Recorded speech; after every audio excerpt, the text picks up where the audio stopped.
Welcome to the 25th episode of Timely Topics. I'm your host, Rory McGloin, and I'm excited to be joined by my always valuable co-host, Jen Matthew. Hey.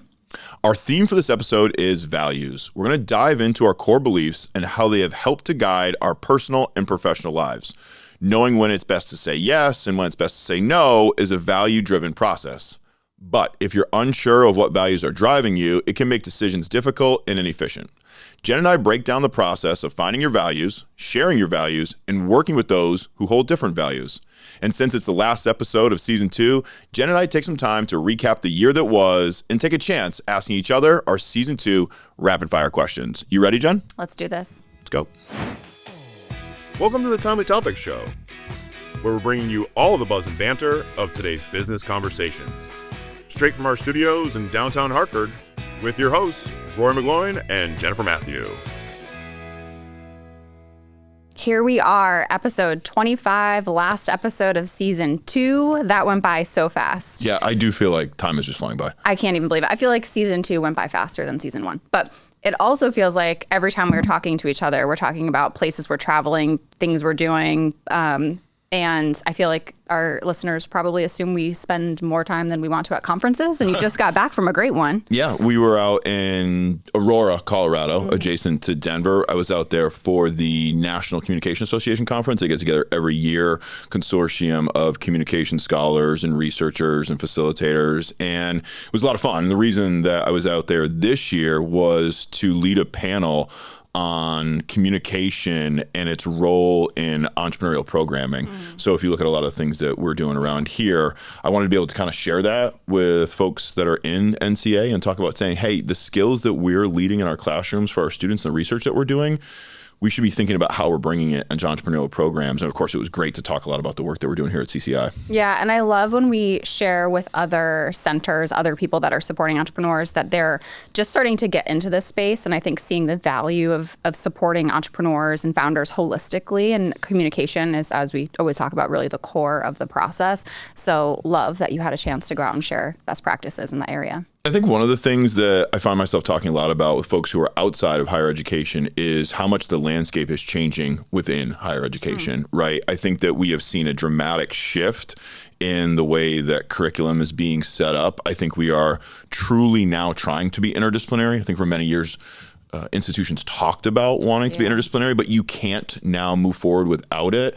And so it is exciting when you feel like you've been trying to lead the way and break some new ground, as we've done over the last several years in this space, and helping others to kind of think differently, but then also them bringing back their questions and their insights make you think, geez, what else could we do? So it was a ton of fun. Great to catch up with lots of colleagues, make some new friends, and share the good word about what we're doing back here in Hartford. Yeah, so I just mentioned this is the last episode of season 2, and we had a lot of great people on the podcast this season. We did a few things a little bit differently, having separated out the interviews from the regular episodes, which was great. So it allowed us a lot more focused time with those people that we brought in. So I would love to recap and just chat about some of those. We love to reflect, right? I think it's my nature to be nostalgic. I think it's your nature to be reflective. So in addition to traveling, we do a lot of reflecting. Yes, but we're actually lucky to be surrounded by a lot of really smart people. And I think the thing that I wanted to start off by saying the highlight for this season for me was our team.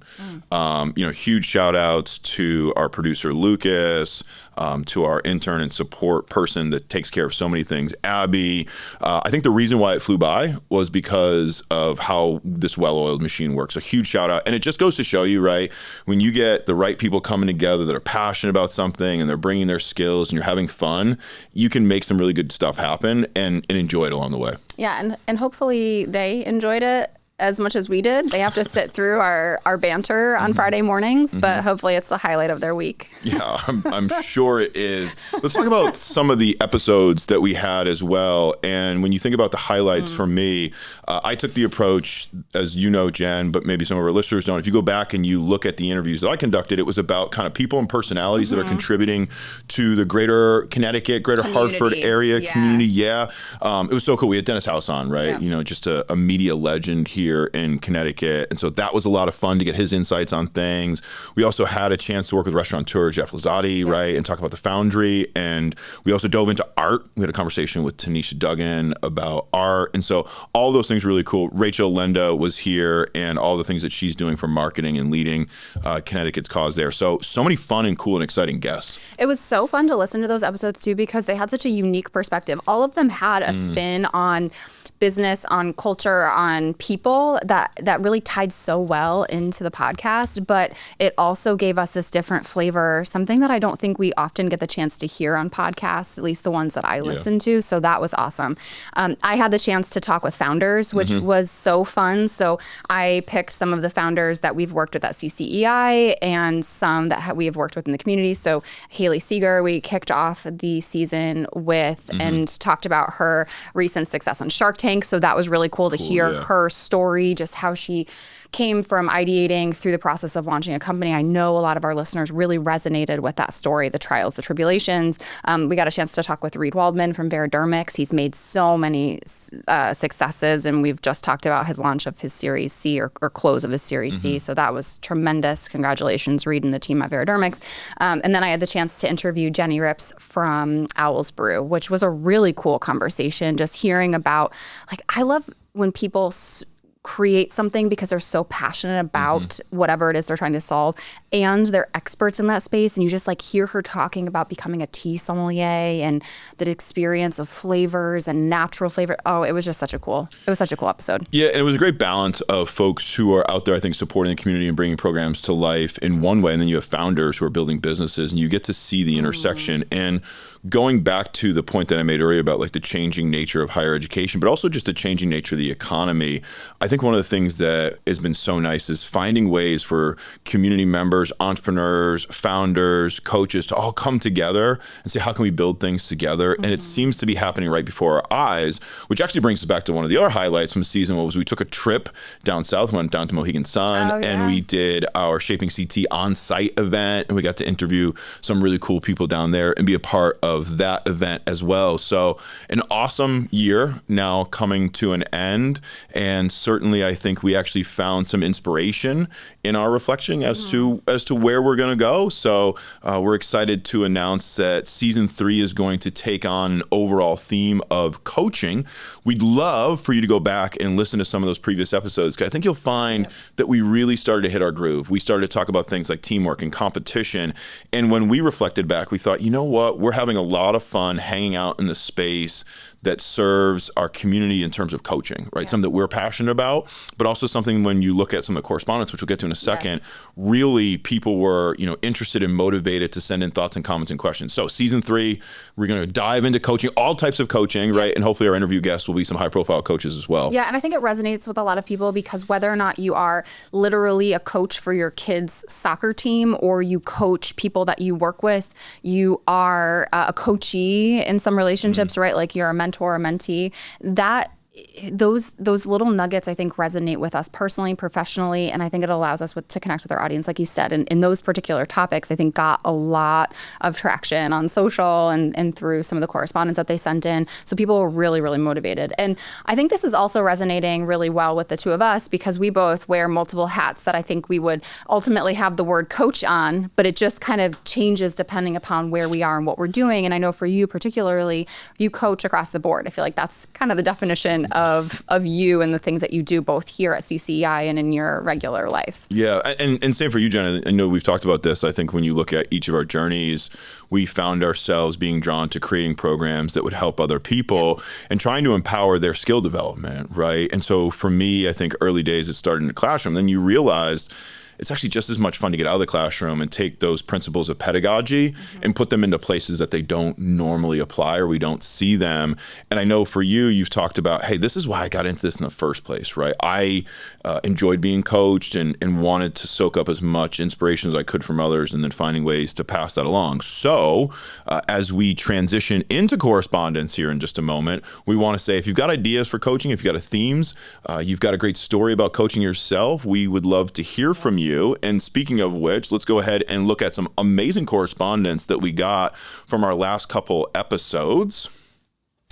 Yeah, so let's highlight one from David. So he said, I really connected with the episode on competition. I've always been told that I'm a competitive person, but it's often said like it's a bad thing. I completely understand that, David. It's like I'm too intense or always trying to win. The truth is, I see competition as a drive to do better, to bring my best self forward. It can be such a positive force if you channel it the right way. Honestly, who wouldn't want someone competitive on their team? That energy pushes everyone to be sharper. I love that it addressed that other side, which we try to get into a little bit. Yeah. And I think one of the things that we're always trying to do in our episodes is push people to critically think about some of these key concepts in their life. So like when you think about, labeling somebody as being competitive, well, the context matters.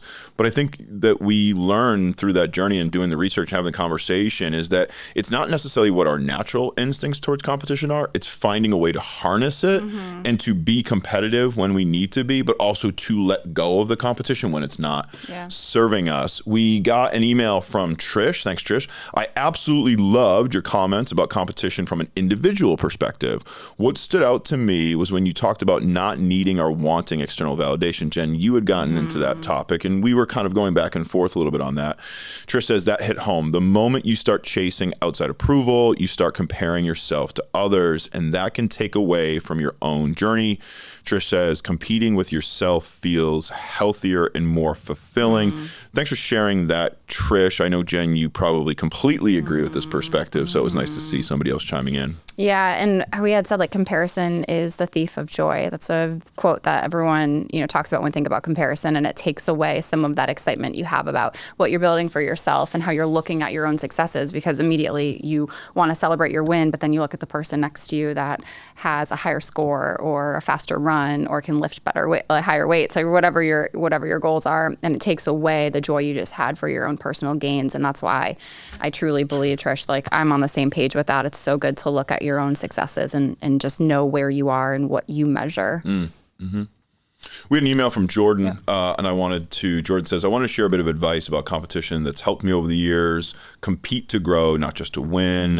When you see competition as a learning tool instead of a scoreboard, it stops feeling threatening and starts feeling motivating. Pay attention to what others do well, not to compare yourself, but to learn from them. Love that, Jordan. I think that's such an important thing that we took away from that episode. Yeah. And then Tina said, I loved your episode on competition. I've been an avid listener, and this was the best one yet. I completely agree, Tina. Yeah. It was the best one yet. Yeah. I mean, not to be competitive or anything, but it was definitely better than the other ones for sure. Thanks so much. We certainly were inspired to get so much correspondence on that episode. We think we've hit something that you want to hear more about, and that's exactly what we're going to do in season 3. So if you have an idea, please shoot us an email, Collaboratory@uconn.edu. You can find us on LinkedIn at ccei. We're on Instagram, TikTok, and our YouTube channel is at @uconncei. Guess what just happened? No way, you're kidding me. Hey, did you hear about... Are you sure about that? I can't believe they... Really? It's time for Timely Topics. In this episode's Timely Topics, we're talking about values. We explore how understanding your core beliefs can clarify your decision-making, boost your confidence, and help you navigate the complex world of business. We'll guide you through some practical steps to uncover your personal and professional values, and also provide some ideas on how to share them with your team and network. Whether you're facing tough choices, seeking alignment, or striving to build a brand with integrity, we want this episode to offer valuable insights to help you lead with purpose and conviction. Let's go. All right, folks. So in this episode, we're talking about values. And like we often do, let's take a moment to first try and define, or at least conceptualize, what values are. So Jen, kicking it over to you. Can you try and define for us what you believe a value is? And succinctly. Yes, please. So I think your values are something that is core and rooted to who you are. I think it's what you value. So it's the things that you believe very strongly in, and you should prioritize in your life. Yeah. What about you? I think for me, I believe that your behaviors are the best indicator of your values, and the values become a way for you to explain your behaviors. I see a deep connection in the understanding of why we do the things that we do, and values are a succinct way of explaining to ourselves and hopefully the world what it is that we care about, and therefore why we do the things we do. So you just brought up a really good point in saying that a lot of times what we do indicates what we value. But what if we're looking at ideally what we want to value or the person we'd like to become. How do those values transcend our day-to-day actions? I always talk about this when we do a lot of coaching sessions, especially at like an executive or a management level. And when we talk to people and we say, I want to know what your values are, and I don't want to know what your aspirational values are. And I make that because I think a lot of us aspire to hold certain values. And a lot of times folks will give answers such as like family, or progress. Some people talk about like problem solving or innovation. And I try to help them dig a little bit deeper in that process. We're going to get into this a little bit more. But for me, I think ultimately your values are just how you explain it. So you and I could do the exact same behavior every single day. And when I ask you why you do it and you ask me why I do it, we could have different answers. And I think the most important thing that I think we want to put out there for our listeners is that the values that you bring or that you hold are personal to you. And as long as you know what they are, that's what's most important. Yeah. So I love the concept or thinking of if you look at your calendar and you look at what you spend your day doing or what you allow yourself to prioritize, that's a good benchmark to say, what do I value today? And if you look at that calendar and you say, that's interesting because what I'm spending my time doing is actually not what I value, that's the misalignment. I think we're going to spend some time hopefully diving in a bit into why this matters, like to the core of this. Why are we talking about values? Why does this matter to a person and to businesses? Yeah, so let's help our listeners out for a second. I think one of the things that we want to encourage folks to do is when you're in a relationship of any type, that you make an effort to disclose what your values are to make it easier for folks to communicate with you. So Jen, first starting with you, what do you believe your most important core value is? What dictates your calendar? So I say inspiration. Yep. So we're going to talk about the jargon and vernacular, so the terminology we use to describe that. But for me, it is another way to say motivation. But to me, inspiration transcends just internal motivation, what drives my everyday, but it allows me to do something beyond myself. It's like I can pass that energy off to another person. Yeah. What about you? No surprise, it's communication, and I often try to explain it such that I think if my communication is clear and compelling and efficient, that all of the other things that are important to me, my relationships, my family, your health, those things will fall in line. I genuinely believe that if I can take my internal thoughts and I can express them in a way that people understand and people share energy back with me that I understand, that the rest of the things that are important to me will fall in line accordingly. And I think it's very important that folks understand that they can rationalize or try to explain that there are things that are important to them. But in an ideal world, we want to try to help folks draw down to maybe a singular core value to make it easier to make those decisions. So if people are listening, so you and I have done this for many years. We've spent our time both personally and helping others understand what it is they value. Someone's listening to this for the first time and they're saying that maybe they've never really thought about it before. What do I value? How do I get to that one core value? What is the process that I go through to identify that, other than looking at my calendar and align my reality with what I believe to be true? But I think you can probably do that after you figure it out, right? And it's better for the decision-making process. So let me answer that question in two parts. And the first thing that we know from the literature is that for many of us, our core values will be forged at an early age, right? There's a good chance that somewhere between the ages of 0 to 12, 0 to 13, that we have established a subconscious of a value that has been taught to us, that we have been nurtured within, or experiences that we've been exposed to.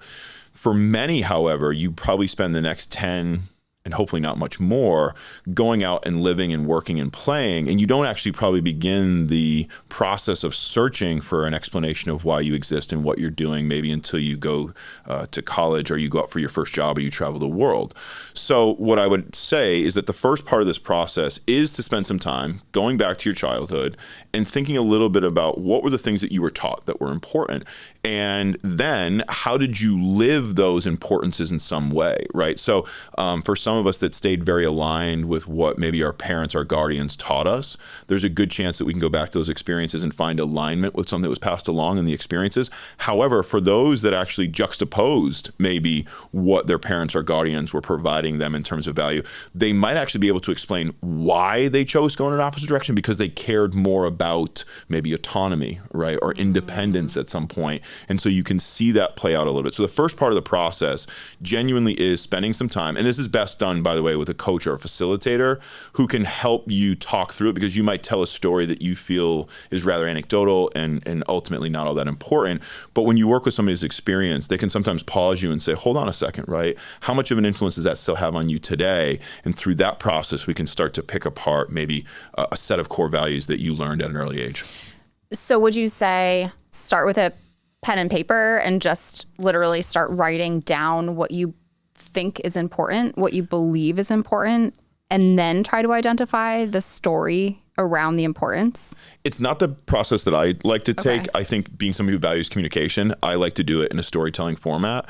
And so one of the things that we'll do is we'll actually ask the questions of, tell me a little about your childhood. What were some moments that really stood out to you as highlights? What were some trials and tribulations that you overcame? What was a moment that you truly felt alive? And when you think about yourself at 12, 13, 14 years of age, you are starting to find your independence. And it's in those moments, maybe when you're walking home from school for the first time, or you travel alone for the first time, or you take your first job and you're truly kind of your own operator, you're forced to make decisions without anybody else's jurisdiction. And at that moment, how are you going to make the decision?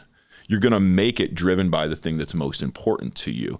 And from there, I think once you've laid out some stories and we've had some time to unpack that, then we're pulling them apart. And the coach's job should be to write those things down, or your friend or your roommate, whoever you want to do this journey with.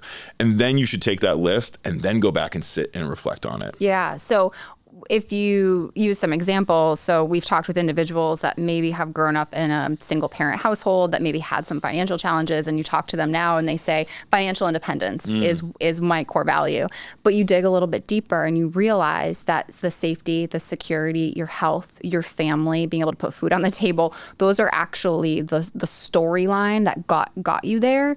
And I think it can help reframe or shift our perception on that, because another thing that, I think we need to recognize is it's not just what's built in foundation of childhood, but it's what's the story that's told around us constantly through social media, through comparing ourselves to others. Mm-hmm. What are we supposed to value? Mm-hmm.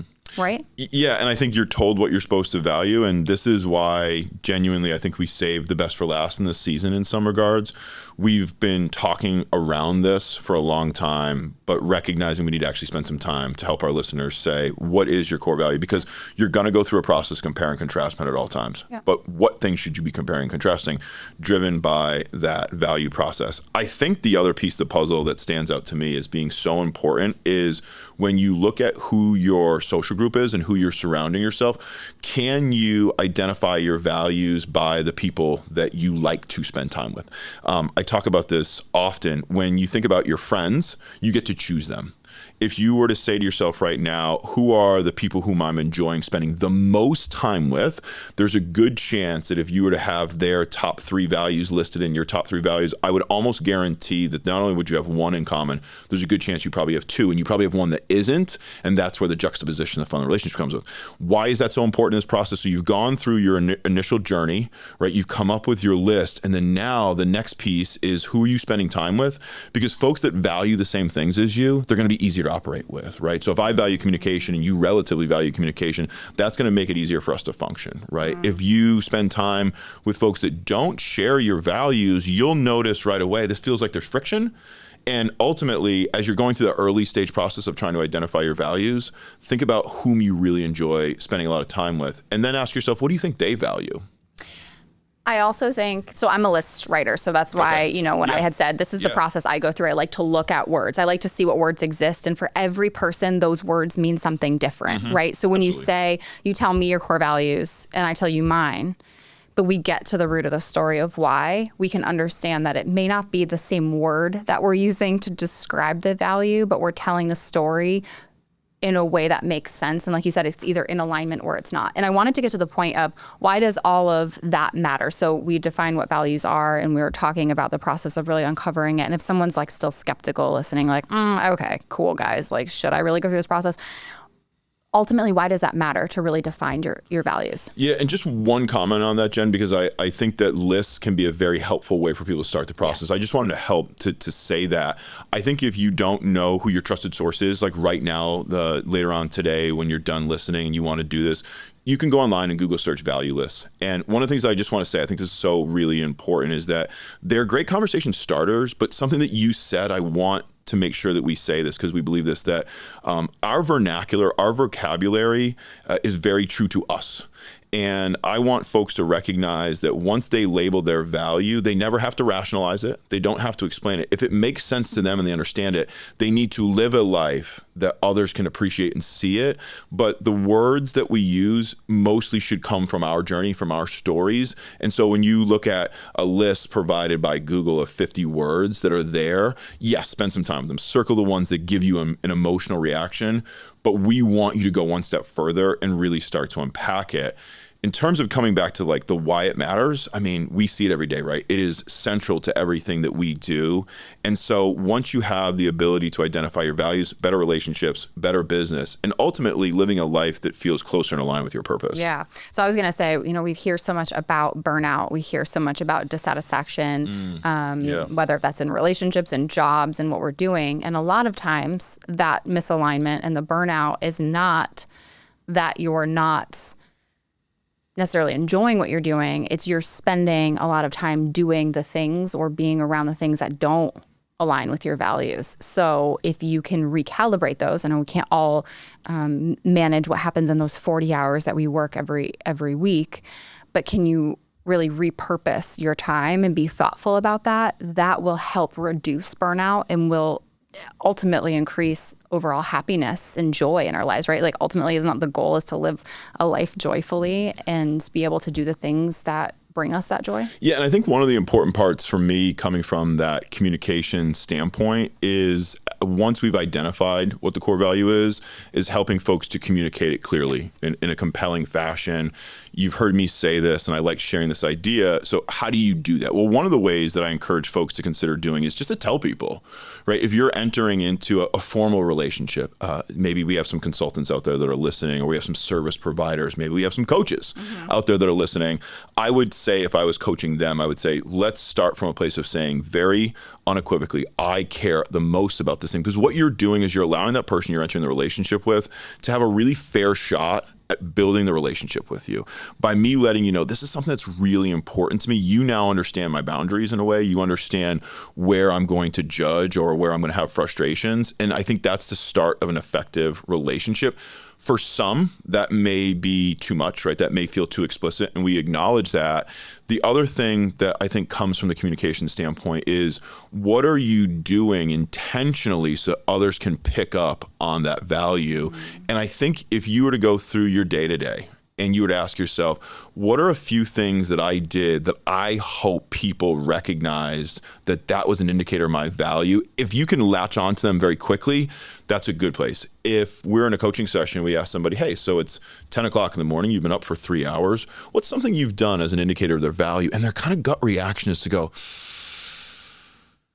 you then say, okay, we need to help that person bring the value of who they are to the forefront to make it accessible for others. Yeah. So one, we could talk about this topic for many, many hours. And I do want to get to the part Maybe where we should. Okay, buckle up. We're going to be here for a bit longer. But I want to get to the part where we talk about value alignment with our founders. So thinking about values as an individual that's building a business, but then aligning that with the actual business that you're building. Where do we start in that process?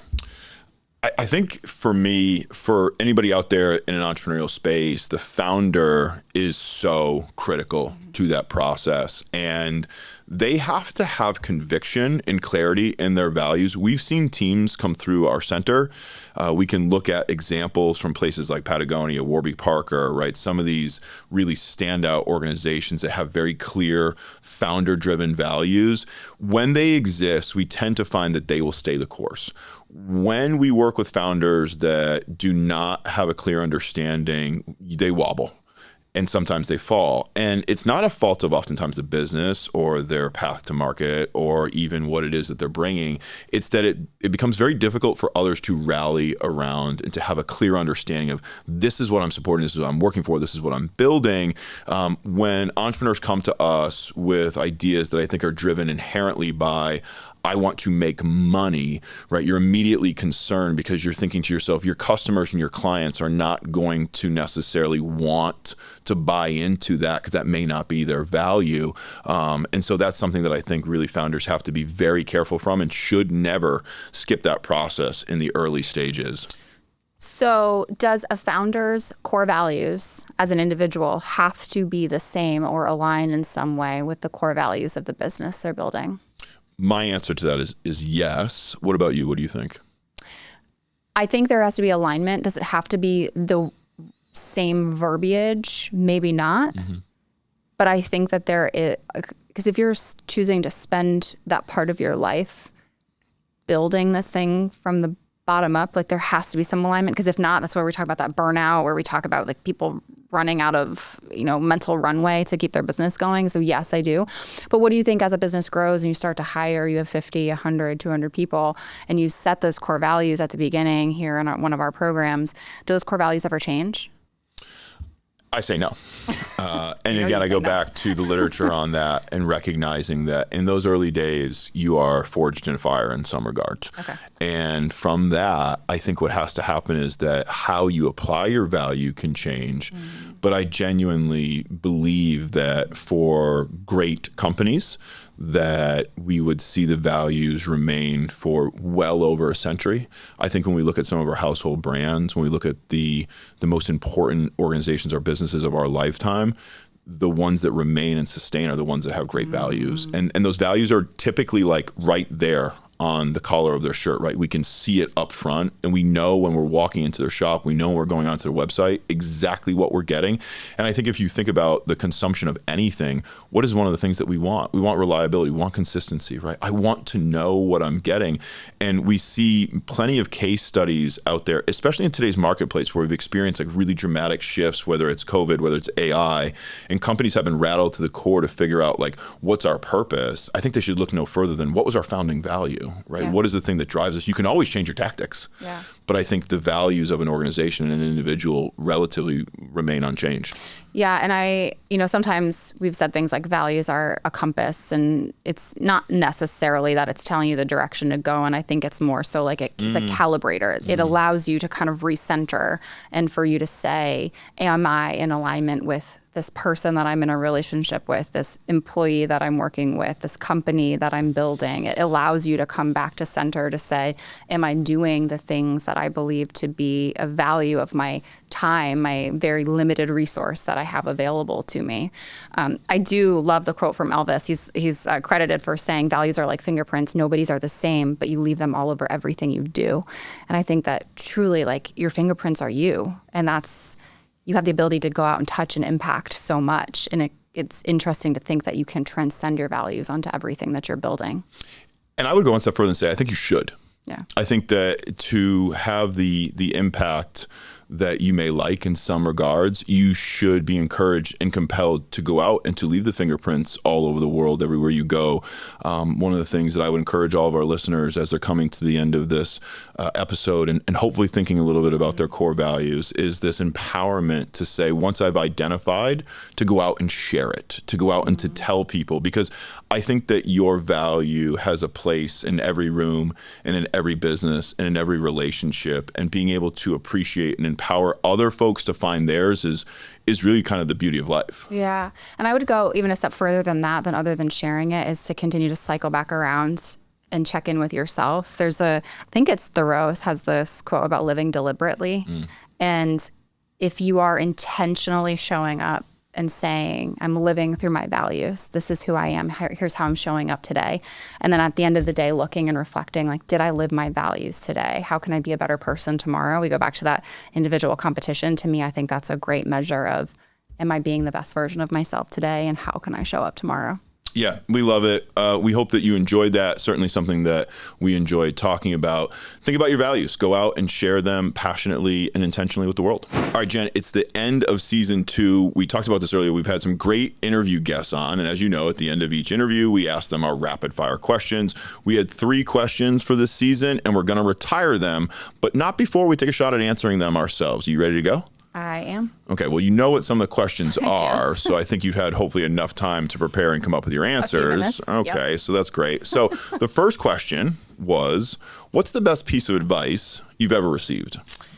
The most important relationship you will build is the relationship with yourself. Wow, it's profound. Thank you. I love it. Mm-hmm. What about you? I'm going to go to my dad for this one. Taught me many things in life. Some folks that know my dad, he was a construction worker. He was an iron worker.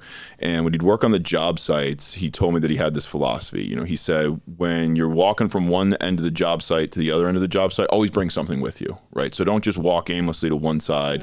When you're going somewhere, bring something with you. And when you're coming back, bring something with you too.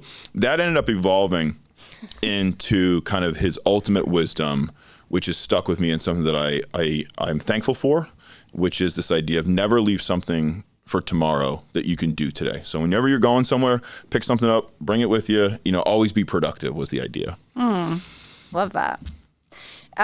So what is a book, TV show, or movie that offers valuable insights or inspiration for entrepreneurs and business leaders?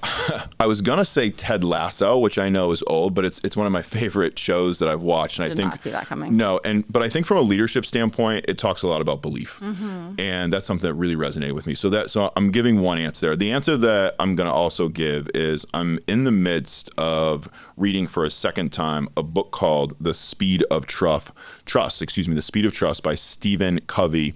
And one of the things that is so cool is that it puts it in a plain language to say that when you have trust, anything is possible. And of course, we talked earlier about values, value and communication. How do you build trust? So much of it is done through communication. So it's a great book for anybody out there.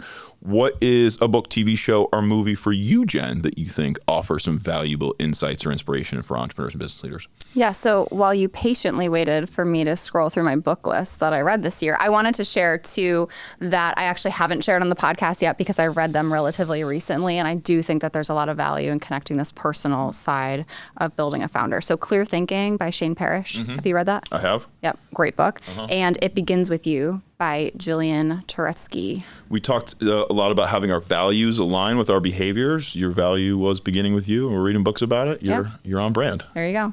Full story. All right. Next one. Am I asking you or are you asking me? You're up. Okay, good. What brings you joy? I loved hearing the answers from our guests on this question, right? Because it gave us kind of deep insight into not what they do for a living, right? Not what their title was, but ultimately why they do the things we do. Right now in my life, the thing that brings me the most joy is watching my daughter work hard at things that she wants to be good at. I have a video on my phone just from yesterday, and I caught her outside setting up her cones, and she's working on her basketball dribbling skills by herself, unprovoked, just going out there and putting the work in. And that's something that I just smiled down at. I thought that brings me so much joy to see you working hard at something. She's such a good kid. What brings you joy, Jen? So actually, I was thinking about this as you were saying when we asked our guests this question. It brought me joy watching them, their face light up the moment that they're like, oh, joy. And you just did the same thing. It was like, what lights you up? So my actual answer is my dogs. I just love them. They make me so happy. They're so cute and funny, and I always enjoy when I come over and just the playful. My little one wants you to steal her. So to give more attention, but that's how we're building the relationship. All right, folks, if you've got any ideas for some rapid fire questions for season 3, remember we're going to be working with coaches, so send in your coach questions. That's not just our show, Jen. That's the whole season, 25 episodes, and I think we're pretty darn happy about that. Thanks so much for those of you who have been regular listeners. Thanks for those who are tuning in for the first time. We'd love it if you were to share the show with your friends, somebody that connects with the episode or the topic, or drop us an idea for a guest that might be featured in season 3. Yeah, and don't forget, we produce our show right here in the Collaboratory studio in the heart of downtown Hartford. Until next time, we wish you lots of luck in all of your endeavors.